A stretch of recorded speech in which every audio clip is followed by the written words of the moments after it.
Olá pessoal, sejam bem-vindos. Vamos continuar a nossa caminhada neste universo chamado empreendedorismo. Podemos prosseguir?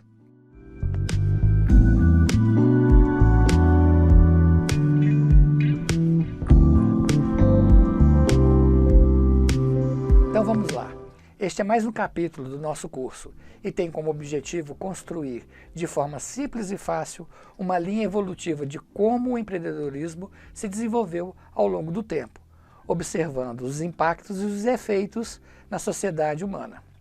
O ser humano começa a empreender quando passa a conhecer o clima e dominar as técnicas de agricultura e de pecuária, de subsistência. A fixação dos grupos humanos e a apropriação da terra possibilitou o surgimento da propriedade privada. Foi nesse momento que o ser humano identificou a oportunidade de poder trocar aquilo que era excedente produzido por aquilo que faltava para a sua sobrevivência.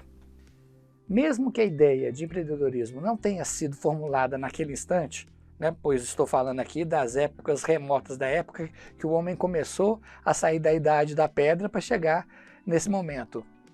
Podemos compreender na atualidade e identificar elementos suficientes que caracterizam este processo. Então vamos fazer uma comparação com a última definição que vimos no vídeo anterior, o que é empreendedorismo. Vamos recordar esse conceito e fazer essa comparação para entender como ele se aplica um conceito tão atual a uma época tão remota? Empreendedorismo é a capacidade de identificar oportunidades ou problemas. E qual que seria o problema? Seria a sobrevivência.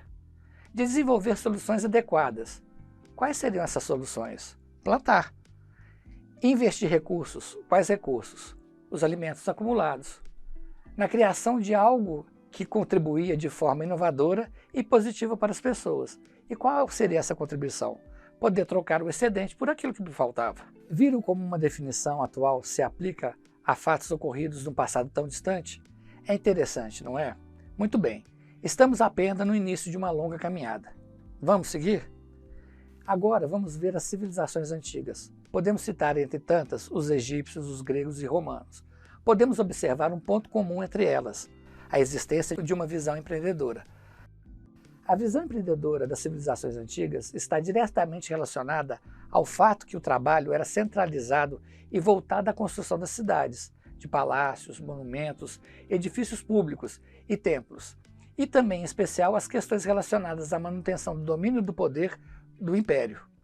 É importante lembrar que na civilização greco-romana, em função da existência da propriedade privada, originárias dos períodos de revolução agrícola, foi possível estabelecer a divisão de classes sociais, bem delimitadas, entre proprietários e não proprietários. Avançando mais um pouco, chegamos à Idade Média, período mais longo da nossa história. A queda do Império Romano e as invasões bárbaras marcaram o início da Idade Média, por volta dos séculos 3, 5. A instabilidade e a insegurança provocada por essas invasões bárbaras fizeram com que os moradores das cidades se deslocassem para o campo. Vou dar um exemplo aqui que talvez vocês não saibam. Na cidade de Veneza, que hoje conhecemos, por ser uma cidade construída em cima de uma laguna, originalmente as pessoas moravam em Mestre. Quando ocorreu as invasões bárbaras, os moradores de Mestre foram para as lagunas e construíram suas casas. Por quê? Porque eles sabiam que os bárbaros não dominavam as técnicas de navegação. Então, no momento que eles estavam numa ilha, eles estariam mais seguros. E o que eles fizeram? Esvaziaram essa cidade e quando eles passaram, eles não tinham nada mais para roubar. Passaram direto mantendo todo o que eles tinham construído. Muito bem. Mas nesse período, então, as pessoas saíram dos meios urbanos e voltaram para o campo, na tentativa de proteção. E a Europa atravessou um longo período de ruralização, a valorização do campo e o fortalecimento dos proprietários das terras. Surgiam assim então as estruturas feudais. Os proprietários das terras eram chamados de senhores feudais, enquanto aqueles que trabalhavam ali em troca da sua proteção eram chamados de vassalos. O tempo passa e no século XVII a estabilidade e a segurança são restabelecidas. A produção agrária cresce e devido ao uso de novos artefatos e de novas técnicas de produção, a população também cresce e provoca um novo movimento de retorno às cidades abandonadas, marcando assim o início da crise do feudalismo. A atividade artesanal, então, destinada inicialmente à produção agrícola, evolui. Os moradores das cidades, ou burgos como eram conhecidos, né, naquela época, eles tinham algumas novas necessidades. Eles precisavam de alimento, roupas, de utensílios. E para atender essas necessidades, surgiram as corporações de ofícios. Pela primeira vez, a palavra francesa empreendedor, que já vimos na aula anterior, é usada então para conceituar aquele indivíduo que intermedia ou está entre uma situação assumindo risco em troca de apropriação do lucro.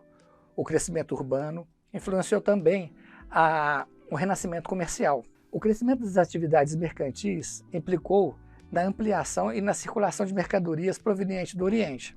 Com o objetivo de descobrir novas rotas de navegação para as Índias e assim abastecer o mercado europeu com as especiarias, surgiram os primeiros empreendedores na área de navegação. Uma empresa muito conhecida que já estudamos na nossa época de escola, né? Quando fazíamos história da humanidade, é a Companhia Oriental das Índias, ou a Companhia Holandesa. Bem, pessoal, chegamos então ao final da primeira parte dessa história, que não termina por aqui. Ainda temos muitos momentos históricos para lembrar e para compor a nossa compreensão sobre o nosso tema atual. Aguardo por vocês. Até lá!